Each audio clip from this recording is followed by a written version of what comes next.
জীবন ক্ষুদ্র থেকে ক্ষুদ্রতর। এই ছোট্ট জীবনে আমি অনেক কিছু করতে চাই, অনেক ঘোরাফেরাও করতে চাই, জীবনটা উপভোগ করতে চাই। আসসালামু আলাইকুম, কেমন আছেন সবাই? এতক্ষণে নিশ্চয়ই বুঝে গেছেন আমি কোথায়। হ্যাঁ, আমি লঞ্চে।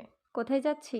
আজকে যাচ্ছি আমি চাঁদপুরে। জীবনে প্রথমবারের মতো আজকে লঞ্চে উঠেছি। প্রথম অভিজ্ঞতায় অনেক বেশি ভালো লেগেছে। আগে ভয় করতাম শুনে, লঞ্চে যাব, সাঁতার জানি না তো, যদি কিছু হয়, তাই কখনো উঠতাম না। কিন্তু এখন বড় হয়েছি একটু, হয়তো বা মনে হয়েছে যে যখন দুর্ঘটনা ঘটবে তো ঘটবেই, সেটা লঞ্চে হোক আর বাসে, ঘটবেই তো, তাই না? তাহলে জীবনটা উপভোগ কেন করব না? কেন লঞ্চে উঠবো না? কেন দেখবো না সেটাকে যে কি রকম?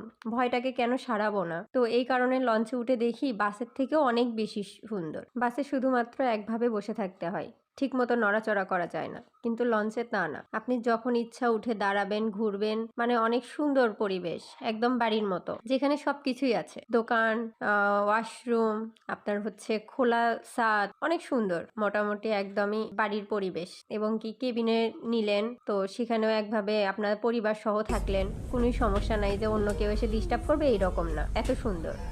তোমার লঞ্চে ওঠে কেমন লাগতেছে বাবা? ভালো। এদিকে তাকাও, কেমন লাগতেছে? রোদ লাগে? হ্যাঁ। তাকানো যায় না? হ্যাঁ। একটু হাসো।